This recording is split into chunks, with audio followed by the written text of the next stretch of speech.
சிறைக்கெல்லாம் போயிட்டு இருந்திருக்கிறீங்க, அதை பற்றி உங்களோட நான் சொன்னேன் இல்லைங்க. நான் தலைவரை அவருடைய பேச்சு என்னுடைய மிகப்பெரிய எனக்கு உண்டுதலாக இருந்துச்சு. அப்போது நான் இந்த மக்களுக்கு தலைவர் இருக்கிறாரு, அவருக்கு அந்த சமூகத்துக்கு நான் ஏதாவது நாமளும் போராடணும், நாமளும் இந்த மக்களுக்காக அர்ப்பணிக்கணுங்கிற ஒரு வேக்கையில் தான் நான் அப்போ 2001 பல்வேறு இடங்களில் பல போராட்டங்கள் கையில் எடுத்தேன். சாலை மறியல், ஆர்ப்பாட்டம், காவல் நிலைய முற்றுகை, இதெல்லாம் பார்த்திங்கன்னா எங்கே சாதி வன்கொடுமை நடக்குதோ அங்கெல்லாம் நான் போராட்டங்கள் இந்த மாவட்டத்தில் பங்கெடுத்திருந்தேன். அதில் என் மேலே நிறைய வழக்குகள் பதிவு பண்ணியிருந்தாங்க. அது எந்த அளவுக்கு என்னை கொண்டு போச்சுன்னா, முன்னாள் முதலமைச்சர் செல்வி ஜெயலலிதா அம்மையாரோடைய தோழி சசிகலாவுடைய சிறுதாவூர் பங்களா, அங்கே சென்னையில் சிறுதாவூரில் போய் அவங்க கம்பிவேலியெல்லாம் வீடு முன்னாடி இருந்த கம்பிவேலியெல்லாம் உடைச்செறிகிற போராட்டத்திலையும் நான் பங்கெடுத்துருக்கு. ஏன்னா அப்போ எனக்கு இப்படி ஒரு தலைவர் கிடைச்சிருக்கிறாரு, இந்த மக்களுடைய நிலங்களும் இந்த மக்களுடைய உரிமைகளும் வாழ்வுரிமைகளும் பாதிக்கப்படும் போது யாராக இருந்தாலும் சரி நாம் துணிஞ்சு போராடணுங்கிற அந்த வேக்கை தான் என்னை போராட்ட களத்தில் அதிகமாக போராட வச்சது. அப்போது இங்கே பவானிக்கு பக்கத்தில் கல்பாவிங்கிற கிராமத்தில் அதில் ஒரு அறிஞர் சமுதாயத்தை சேர்ந்த நடத்துனர், பிரைவேட் தனியார் பேருந்தில் அவருக்கு நடத்துனராக இருந்தவரை அந்த பஸ்னுடைய முதலாளி சாதியின் பேரெல்லாம் அடித்து கட்டி வச்சு கொடூர கொலை முயற்சி தாக்குனாங்க. அதையே கண்டித்து நாங்கள் அப்போ போராட்டம் பண்ணும்போது என்னோட மேலே ஒரு 500 பேர் எங்கூட இருந்தாங்க. காவல்துறை ஒரு 5 காவல் நிலையத்தினுடைய காவல் ஆய்வாளர்கள் வந்துட்டாங்க. அந்தியூர், அம்மாப்பேட்டை, பவானி, வெள்ளித்திருப்பூர், சித்தோடு, ஆப்பக்குடல், அதுபோக ஈரோட்டிலேருந்து ஏஆர் ஒரு 500 பேர் எங்கூட அந்த சாதி வெறியெல்லாம் கைது பண்ண சொல்லி போராட்டம் பண்ணுறோம் என்னோட தலைமையில். அப்போ மிகப்பெரிய ஒரு கலவரமாக வந்தது. அந்த கலவரத்தில் போலீஸ் காவல்துறை தடியடி நடத்துகிறாங்க,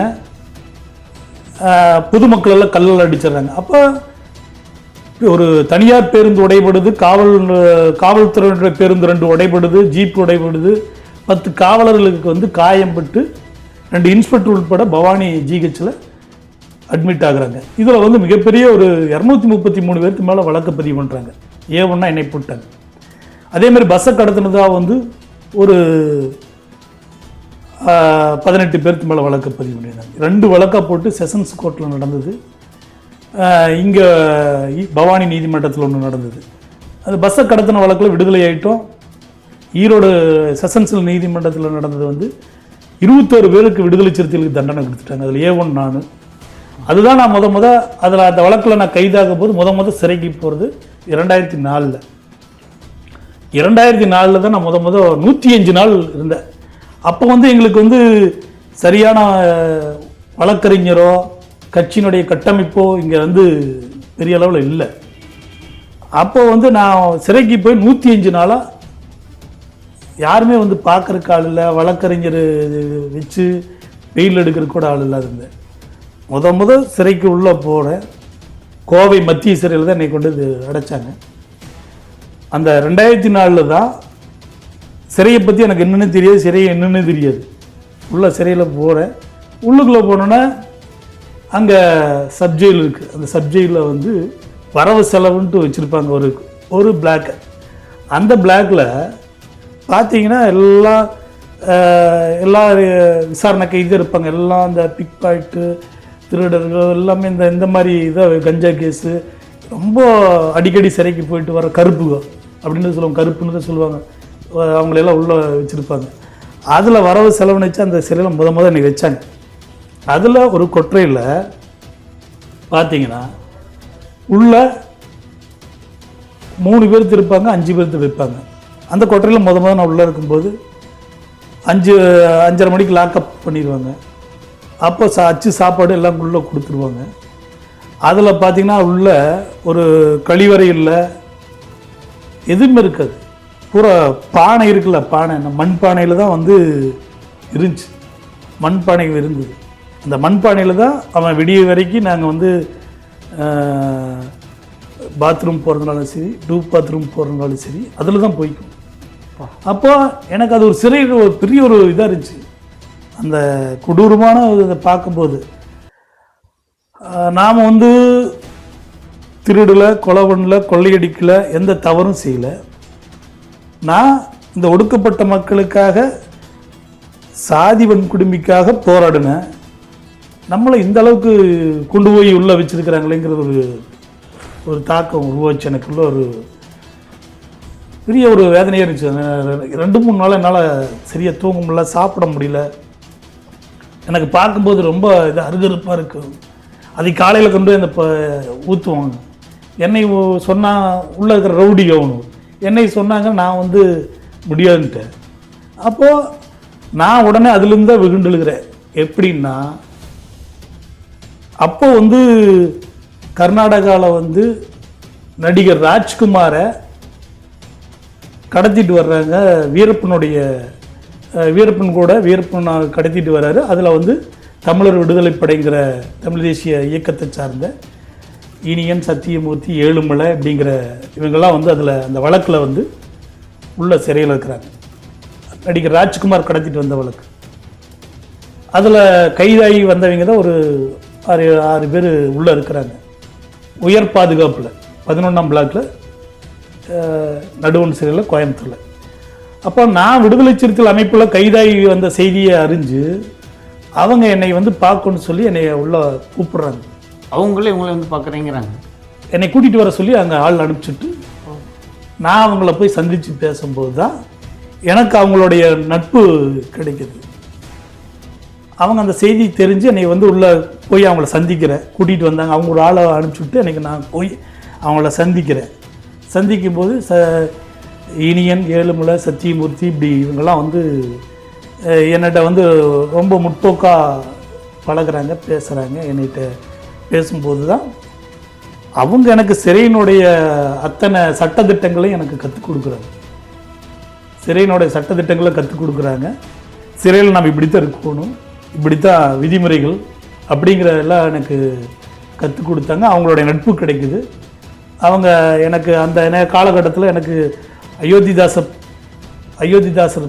புத்தகம் சிந்தனைகள் அப்படிங்கிற ஒரு புத்தகங்கள் வந்து இந்த அளவுக்கு பெரிய ஒரு தொகுப்பு இருந்துச்சுங்க. அதில் ஒரு 4-5 தொகுப்பு எனக்கு கொடுத்தாங்க படிக்க சொல்லி, சிறையினுடைய விதிமுறைகளை படிக்க சொல்லி.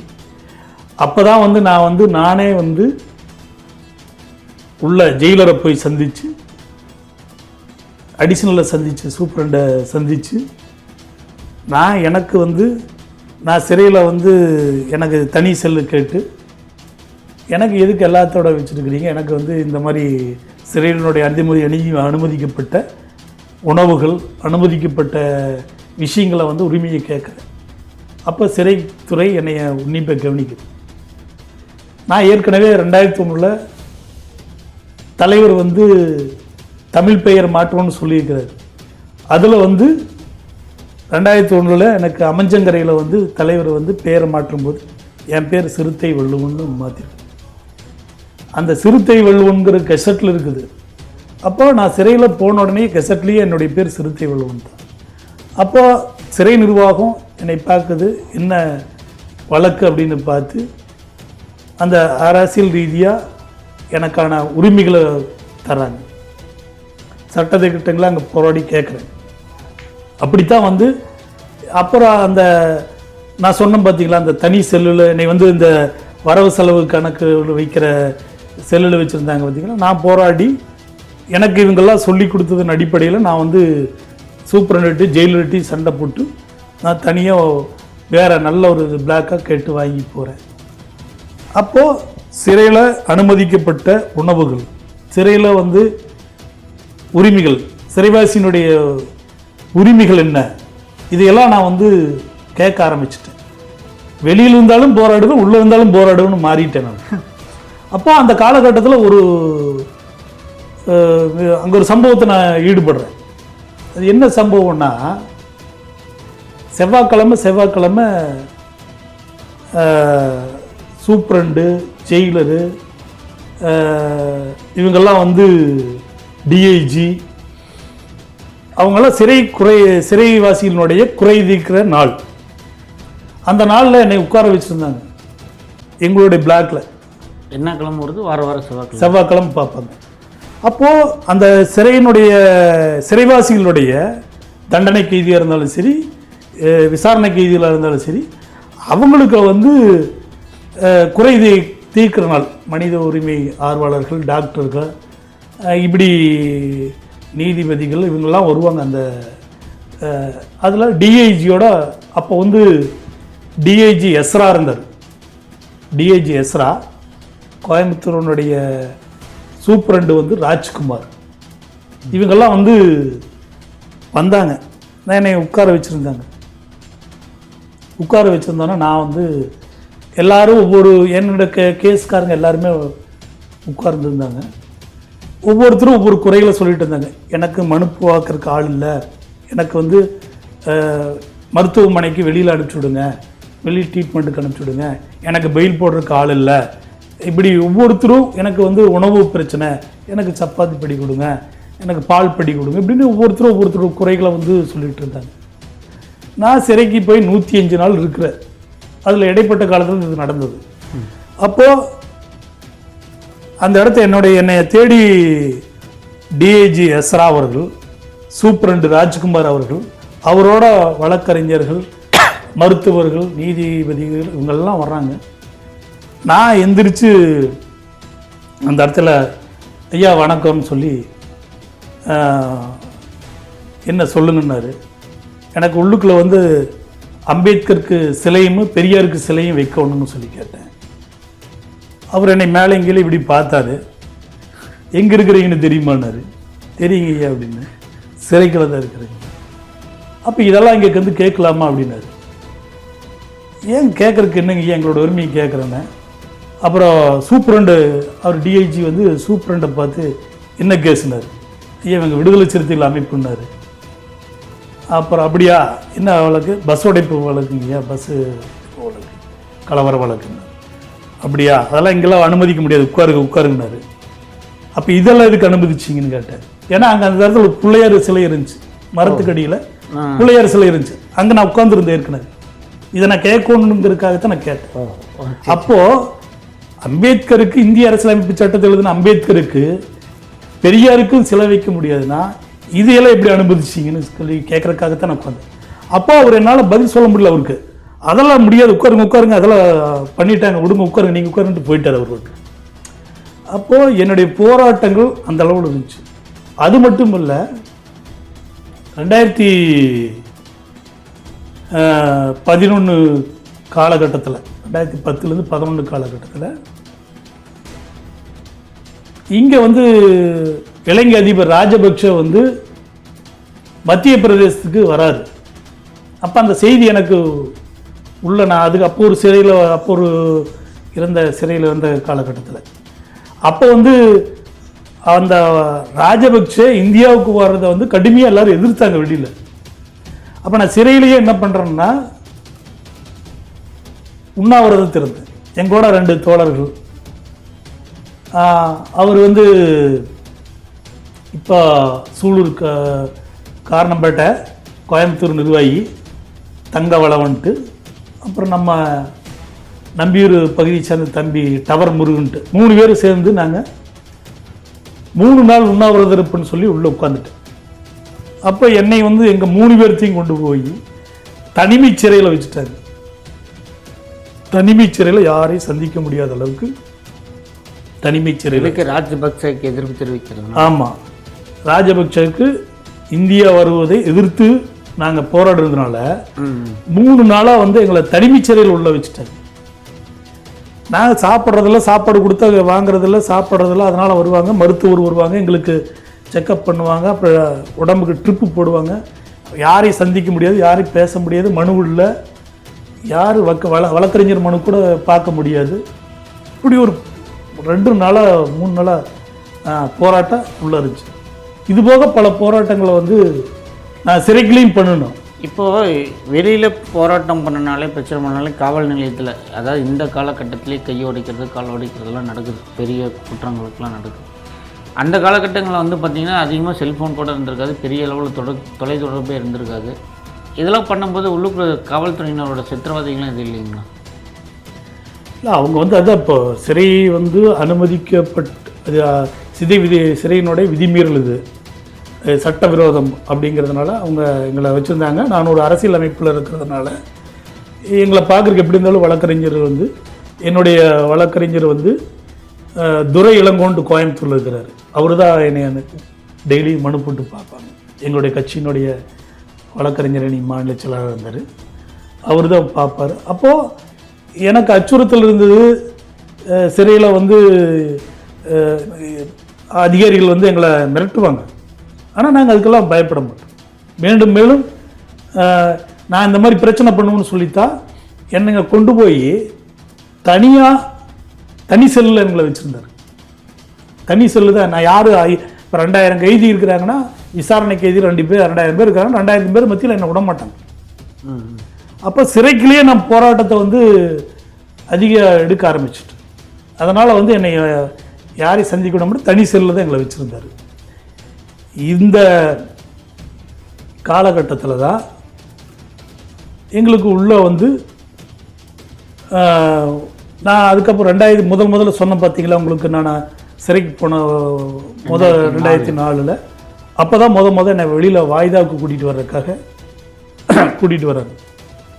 நான் சொல்லியிருந்தேன் பார்த்தீங்களா, எங்களுக்கு சிறையில் வந்து அதிக சட்ட திட்டங்களை சிறையினுடைய விதிமுறைகளை எங்களுக்கு சொல்லிக் கொடுத்த அந்த தமிழ் தேசிய போராளிகள் அவங்க வந்து கற்றுக் கொடுத்துருந்தாங்க. அப்போ என்னை வந்து ஒவ்வொரு மாவட்டத்திலிருந்தும் காவல்துறை வந்து அவங்கள நீதிமன்றத்துக்கு கூட்டிகிட்டு போகிறதுக்காக வெளியில் கூப்பிட்டு வந்தாங்க. அந்த காலகட்டத்தில் எங்களை வந்து வெளியில் கூப்பிட்டு வர்றதுக்காக வந்தபோது எங்களுக்கு நாங்கள் ஒரு 15 பேர் இருந்தோம். எல்லாத்துக்கும் ஹேண்ட்கப் போட வந்தாங்க. ஹேண்ட்கப் போட போகும்போது நான் ஹேண்ட்கப் போடக்கூடாதுன்ட்டு, யாருக்கு ஹேண்ட்கப் போடக்கூடாது அப்படின்னு. ஏன்னா அந்த கோவை மத்திய சிறையில் சேலம், நாமக்கல், ஈரோடு, திருப்பூர், கோவை அப்போ ஒரே மாவட்டம் தான், நீலகிரி, எல்லாத்தையும் கூப்பிட்டு வரதுக்காக விசாரணைக்காக நீதிமன்றத்துக்கு கூப்பிட்டு போகிறதுக்காக கூப்பிட்டுருவோம். அப்போ அந்த இடத்துல வந்து நான் சத்தம் போடுறேன். எனக்கு காவல்துறைக்கு சண்டை நடக்குது. எங்களுக்கு வந்து ஹேண்ட்கப் போடுறதுக்கு நீங்கள் தான் ஆர்டர் வாங்கணும், நாங்கள் ஆர்டர் வாங்கணுங்கிறது கிடையாது. எங்களுக்கெல்லாம் எதுக்கு ஹேண்ட்கப் போடுறீங்க, ஹேண்ட்கப் போடக்கூடாதுன்னு ஒரே வாக்குவாதம் நடந்தது. அங்கே இருக்கிற உளவுத்துறையிலேருந்து எல்லோரும் வந்து பேசினாங்க, எங்களுக்கு ஏங்க ஹேண்ட்கப் போடுறீங்க. அப்போ அவங்கள்ட்ட நான் கேட்ட கேள்வி தான், அதாவது எவ்வளோ பெரிய தீவிரவாதியாக இருந்தாலும், ஒரு சிறைவாசி எவ்வளோ பெரிய தீவிரவாதியாக இருந்தாலும் வழித்தட காவலர்கள் நீங்கள் தான் வந்து நீதிமன்றத்தில் ஆர்டர் வாங்கணும். ஏன்னா டெல்லி அரசு SEC 137 தீர்ப்பின் அடிப்படையில், பிரேம் சங்கர் சுக்லா தீர்ப்பின் அடிப்படையில் எவ்வளோ பெரிய வழித்தட காவலர்கள் ஆர்டர் வாங்கணும், நாங்கள் சிறைவாசிகள் வந்து வாங்கணுங்கிற அவசியம் இல்லைன்னு வாக்குவாதம் பண்ணோம். அப்போ ஈரோடு மாவட்டத்திலிருந்து வந்த காவல்துறையில் வந்து எல்லாருமே எங்களை திரட்டி, நாங்கள் ஒரு அரசியல் கைதியாக வந்திருக்கிறோம், பொது வாழ்க்கையில் எங்களுக்கு அப்படின்னு சொல்லி அவங்க வந்து சொந்த பந்தங்கள் பார்க்க வந்தால் விடமாட்டோம், பேச விட மாட்டோம், சாப்பாடு வாங்கி தர மாட்டோம். ஏன்னா அங்கிருந்து 100 கிலோமீட்டர் வரணும், நாங்கள் 100 பவானிக்கு வந்து வருது. அப்போ யாரையும் சந்திக்க விட மாட்டோன்னு சொல்லிட்டாங்க. அதே மாதிரி எல்லாத்தையும் நீங்கள் ஏதாச்சும் எங்களுக்கு ஹேண்ட்கப் எங்களுடைய தோழர்களுக்கு போட்டிங்கன்னா மிகப்பெரிய பிரச்சனை ஒன்று. அப்போ எல்லாத்துக்கும் ஹேண்ட் போடாமையே கூட்டிகிட்டு வந்துட்டாங்க. அப்போ நீதிமன்றத்தில் வந்து நிறுத்துகிறாங்க. நீதிமன்றத்தில் அப்போ தான் கொண்டு பஸ்ஸை நிறுத்தும் போது அப்போ எங்களை பார்க்க வர்றதெல்லாம் எங்கள் உறவினர்கள் சொந்த பந்தம் வர முடியாது. 100 கிலோமீட்டர் அப்போல்லாம் வந்து வசதிகள் வாய்ப்புகள் இல்லாதனால வறுமையில். அப்போ என் மனைவி வந்து எனக்கு 2 ஒரு பையன் ஒரு பொண்ணு, 2 பையன், 2 குழந்தைங்க, 2 பசங்க. அதில் மூத்த பையனுக்கும் 5 வயசு, 4-5 வயசு. சின்ன குழந்தைக்கு 2 வயசு, தவறுற வயசு. ரொம்ப நேரமாக எனக்காக வாய்தாக்கு காத்துட்டு இருந்திருக்கிறாங்க. அப்போது நான் வர நேரத்தில் எங்கேயோ பக்கத்தில் இருக்கிற ஒரு அம்மாட்ட விட்டுட்டு கழிவறைக்கு என் மனைவி போயிட்டாங்க. அந்த குழந்தை ஒரு பெரிய பையன் நீதிமன்றத்தில் உட்காந்து காலை ஆட்டிட்டு உட்காந்துட்டுருக்கிறான். சின்ன குழந்தை தவறி கோர்ட்டுக்கு போகுது. அந்த கோர்ட்டினுடைய டபாலி சத்தம் போடுறாங்க, யார் குழந்தையம்மா யார் குழந்தையம்மா அப்படின்னு சத்தம் போடுறாங்க. அப்போது அந்த குழந்தை தவிர்ந்து போகுது, சத்தம் போடுறாங்க. அதை எடுக்கிறதுக்கு ஒரு மனைவி அங்கேருந்து ஒடியாந்து எடுக்கிறாங்க. இந்த காட்சி பார்க்கும்போது எனக்கு மிகப்பெரிய, நாம் எவ்வளோ பெரிய வீரனாக போராடுறோம், நம்மளுடைய குழந்தைகளை வந்து இந்த அளவுக்கு இருக்குது அப்படிங்கிற ஒரு மனவேதனை அந்த இடத்துல எனக்கு காட்சி இருந்துச்சு. ஆனால் காவல்துறையிட்ட நம்ம வீரியமாக போராடுறோம். காவல்துறையிட்ட அங்கிருந்து சண்டையோடு வந்துட்டு இருக்கிறேன், காவல்துறை மேலே யாரையும் சந்திக்கக்கூடாதுன்னு. அப்போ காவல்துறை அந்த மாதிரி என்ன பண்ணுறாங்கன்னா, பஸ் விட்டு இறங்கணும், பஸ்லேயே எங்களை உட்கார வச்சுட்டாங்க. நான் அந்த பஸ்ஸில் ஜன்னல்லேருந்து பார்க்குறேன் அந்த காட்சியை. அப்போ எனக்கு மனசு அப்படியே ரொம்ப இதாகுது, அதை கல்லாக்கிட்டு.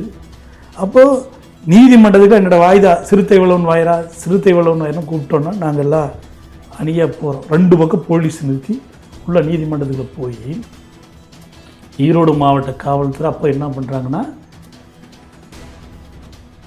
நான் கேட்டேன் பார்த்தீங்களா ஹேண்ட்கப் போடக்கூடாது அப்படின்னு அவங்கள்ட்ட வாக்குவாதம் பண்ணோம் பார்த்தீங்களா, அதுக்கு உடனே அவங்க உள்ள ஒரு பெட்டிஷன் போட்டு சிறுத்தை வள்ளுவன் வந்து மிகப்பெரிய தீவிரவாதி, சாதி கலவரத்தை தூண்டக்கூடிய மிகப்பெரிய தீவிரவாதி, அவருக்கு ஹேண்ட்கப் போடுறதுக்கு ஆர்டர் கொடுக்கணும்னு சொல்லி நீதிமன்றத்தில் அவங்க பெட்டிஷன் போட்டுருக்காங்க. அப்போது கொஞ்சம் நேரம் கழித்து நம்ம நீதிமன்றத்தில் அவங்க மேஜிஸ்ட்ரேட் அந்த அம்மா என்னை கூப்பிட்டு கேட்குறாங்க, என்ன ஏன் வந்து காவல்துறைக்கு ஒத்துழைப்பு கொடுக்க மாட்டீங்களா, பிரச்சனை பண்ணுறீங்களான்னு கேட்டாங்க. இல்லைம்மா அப்படியெல்லாம் நாங்கள் ஒன்றும் கிடையாது. அப்புறம் ஏன் வந்து உங்களுக்கு ஹேண்ட்கப் போடுற பிரச்சனையாக இருக்குது அப்படின்ற, அம்மா நாங்கள் ஒன்றும் இல்லை, நாங்கள் வந்து ஒரு அரசியல் அமைப்பை சார்ந்தவங்க, விடுதலை சிறுத்தைகள் கட்சி அரசியல் அமைப்பை சார்ந்தவங்க, நாங்கள் ஒடுக்கப்பட்ட மக்களுக்கு சாதி தீண்டாமைக்கு எதிராக போராடக்கூடிய அமைப்பு, அந்த அரசியல் அமைப்பில் உள்ள வந்திருக்கிற, நாங்கள் திருடலை, கொலை பண்ண, கொள்ளையடிக்கலை. இவங்க எனக்கு வந்து கோவை மத்திய சிறையிலேருந்து வெளியில் வந்த உடனேயே எங்களுக்கு ஹேண்ட்கப் போட வந்தாங்க காவலர்கள். அதனால் வந்து நாங்கள் என்ன சொன்னோன்னா, டில்லி அரசு SEC 137 பிரேம் சங்கர் சுக்லா தீர்ப்பின் அடிப்படையில் எவ்வளோ பெரிய தீவிரவாதியாக இருந்தாலும் வழித்தட காவலர் நீங்கள் தான் ஹேண்ட்கப் ஆர்டர் வாங்கணும்னு சொல்லி நாங்கள் ஆர்குமெண்ட் பண்ணோம். பிரச்சனை எங்களுக்கு ஹேண்ட்கப் போடக்கூடாதுன்னு சொல்லி நாங்கள் எங்களோட உரிமையை கேட்டோம்மா அப்படின்னு நான் வந்து மேஜிஸ்ட்ரேட்டு அவங்கள்ட்ட சொன்னோம்.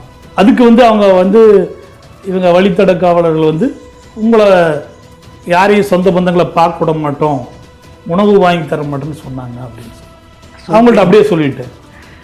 உடனே அவங்க வந்து என்ன பண்ணாங்க, கொஞ்ச நேரம் எல்லாம் எழுதிட்டு ஹேண்ட்கப் ஆர்டர்லாம் கொடுக்க முடியாது, ஏன்னா அவங்க ஆர்டர் கேட்டுருக்குறாங்க, எனக்கு ஹேண்ட்கப் ஆர்டர் போடணும்னு சொல்லி ஆர்டர். ஏன்னா நான் ஒரு மிகப்பெரிய சாதி கலவரத்தை தூண்டக்கூடிய தீவிரவாதின்னு என்னைய சொல்லியிருக்கிறேன். அப்போ அந்த ஆர்டர் கொடுக்க முடியாதுன்னு சொல்லி அந்த அம்மா மேஜிஸ்ட்ரேட் அவங்க சொல்லிடுறாங்க, அவங்களுக்கு ஆர்டர்லாம் கொடுக்க முடியாது, அவங்கள வந்து சொந்த பந்தங்கள்லாம் பார்க்க வைங்க, சாப்பாடு எல்லாம் வாங்கி கொடுத்து அவங்கள கூட்டிகிட்டு போங்கட்டாங்க. அதனால் மிகப்பெரிய பின்னடைவு காவல்துறை. ஹேண்ட்கப் மட்டும் இல்லாமல் உறவினர்களையும் பார்க்கறதுக்கு அனுமதி கொடுத்துட்டாங்க, பார்க்க சொல்லி அவங்க கொடுக்குற உணவையும் சாப்பிட சொல்லி சந்திக்க வச்சுன்னு சொல்லிட்டு அந்த நீதிபதி. அதிலிருந்து பார்த்தீங்கன்னா அந்த நீதிபதி பேர் தெரியுங்க? இல்லை அவங்க நான் சரி, ஏன்னா இப்போ 20 ஆண்டுகளுக்கு மேலே ஆயிடுச்சு. Okay okay. அப்போது அவங்க வந்து அவங்க சொன்னதுலேருந்து நான் இத்தனை ஆண்டுகள் 2004 5 முறை கோவை மத்திய சிறையில் இருந்திருக்கிறேன். அப்போ எப்போ எல்லாமே ஒவ்வொரு முறையும் வந்து 3 மாதம் 2 மாதம் 1 வருட தண்டனை இருந்தேன். அப்போல்லாம் வந்து என்னை வழக்குக்கு வெளியில் கூட்டிகிட்டு வந்தாங்கனாவே எனக்கு ஸ்ட்ராங்கஸ்ட் கார்டு தான், தனி வண்டி, ஒரு SI உட்பட காவலர்கள் உட்பட தனி வாகனத்தில் தான் நீங்கள் வந்து ஸ்ட்ராங்கஸ்ட் கார்டு கொடுத்து தான் கூட்டிகிட்டு வருவோம். இன்றைக்கி ஆனால் இந்த கோவை சிறையில் இருக்கும்போது பார்த்திங்கன்னா அப்போதைய குண்டுவெடிப்பு சம்மந்தப்பட்டவங்களெல்லாம் சந்திச்சதாக சொன்னீங்க, அதை பற்றி உங்களோட அனுபவம்? அப்போ அந்த 2004 நான் உள்ளே இருக்கும்போது பார்த்திங்கன்னா கோவை குண்டுவெடிப்பில் இருந்த பாசாபாய், தாஜுதீன் இப்படி போன்ற தோழர்கள்லாம் இருந்தாங்க. அவங்க எங்கள்கிட்ட வந்து ஒரு பரிவாக நடந்துக்குவாங்க, இஸ்லாமியர்கள் வந்து எங்களோட நல்ல ஒரு நட்பாக பழகுவாங்க, எங்களோட இணக்கமாக இருப்பாங்க, என்கிட்ட அடிக்கடி தலைவர் கட்சியை பற்றி பேசுவாங்க. அப்போ வந்து நாசர் மதானி இருந்தார். மதானி கேரளாவை சேர்ந்த ஒரு மதானி பாய் இருந்தார். அவர் என்னை அடிக்கடி மருத்துவமனையில் தான் இருந்தார் மதானி. அவர் வந்து என்னை அடிக்கடி சந்திப்போம். ஃபுல்லாக மருத்துவமனைக்கு போய் கட்சியை பற்றியும் தலைவரை பற்றியும் எங்கள்கிட்ட நீண்ட நேரம் பேசுவார், கேட்பார். அப்போ ஒரு கடிதம் கூட கொடுத்துருந்தார். அது அவர் ஒருட்டு கொடுத்துருந்தார். அப்போ மறைந்த வீரப்பனுடைய அண்ணன் மாதையா இருந்தார். அவரும் கூட 2-3 முறை எனக்கு தலைவர்கிட்ட கடிதம் கொடுக்க சொல்லி கொடுத்துருந்தார். அதையும் நான் தலைவர்கிட்ட கொடுத்துருந்தேன். அவர் மதானி வந்து அப்போது சொல்லியிருந்தார், நான் தலைவர்கிட்ட வந்து கடிதம் கொடுத்துருந்தாங்க, கொண்டு வந்து கொடுத்தேன். அப்போ எங்கள் தலைவர் வந்து அவருக்கு வந்து ஒரு விருது கொடுத்தார். திருச்சியில் வந்து ஒரு விருது கூட கொடுத்தார். அந்த அளவுக்கு சிறையில் வந்து ரொம்ப எனக்கு மிகப்பெரிய ஒரு நட்பு வட்டாரங்களும் முற்போக்கு சிந்தனைவாதிகளும் இருந்தாங்க. அப்போ தான் வந்து ஒரு பிற்காலத்தில் 2011 வந்து நான் தண்டனை ஆகி ஒரு ஆண்டு சிறையில் இருக்கும்போது கோவை சிறைக்கு தலைவர் எழுச்சி தமிழர் அவர்கள் என்னை பார்க்க வராது. பார்க்க வரும் பொழுது நான் வந்து அங்கே உள்ள தலைவர் வந்த செய்தி எனக்கு வர்றாருங்கிற செய்தி சொன்னோன்னு நான் அங்கே இருக்கிறவங்கள்ட்ட சொல்லியிருந்தேன். அப்போ இவங்களையெல்லாம் சந்திக்கிறதுக்கு ஏற்பாடு பண்ணுறேன். யார்? கோவை குண்டுபிடிப்பில் சம்மந்தப்பட்ட பாஷாபாய், தாஜுதீன், அவங்களெல்லாம் அவர் சார்ந்தவங்களெல்லாம், அதே போல் வீரப்பனுடைய அண்ணன் மாதையும், இப்படி அப்புறம் இப்போது சாத்தை பாய்கராஜோட தம்பி ஆசை தம்பி அவர்கள் இருந்தாங்க. மக்கள் தேசம் கட்சியினுடைய தலைவராக இப்போ இருக்கிறாரு. அவர் எல்லாத்தையும் நான் தலைவர் வந்தோடனே சந்திக்க வச்சோம். அப்போ ஜெயிலர் ரூமில் தான் சந்திக்க வச்சோம். அப்போ தான் வந்து அர்ஜுன் சம்பத், இந்து மக்கள் கட்சியினர் அர்ஜுன் சம்பத் அவர் பார்த்துட்டு போகிறார். அப்போ இவர் பார்த்துட்டு போய்தான் வெளியே இப்போ என்ன சொல்வார், இப்போ கூட அவர் சொல்லுவார், கோவை குண்டுவெடிப்பு கைதிகளுக்கும் திருமாவளவனுக்கும் தொடர்புன்னு அடிக்கடி சொல்லுவார். ஆனால் சந்திக்க வந்தது என்னை தான். ஆனால் நான் தான் வந்து இவங்களையெல்லாம் சேர்த்து எங்கூட நட்பில் இருந்தவங்களையெல்லாம் சந்திக்க வச்சேன். உங்களை பார்க்க வராரு, நீங்கள் அவங்களையெல்லாம் பார்க்க வைக்கும்போது இவர் அந்த ஒரு காட்சி இவரும் அவரும் அவங்களுடைய தொண்டரை சந்திக்க வரும்போது இந்த ஒரு சூழ்நிலையை பார்த்துட்டு போய் அவர் இதை பேசி இதையே வந்து அவர் என்ன சொல்கிறாருன்னா, தனியாக ஏதோ கோவை குண்டுவெடிப்பு கைதிகளுக்கும் திருமாவளவனுக்கும் தொடர்பு விசாரிக்கணும்னு சொல்லி பலமுறை அவர் பேட்டி கொடுப்பார். இதை நீங்கள் நிறைய பேட்டியில் பார்க்கலாம். இந்து மக்கள் கட்சியினுடைய அர்ஜுன் சம்பத் சொல்லுவார்.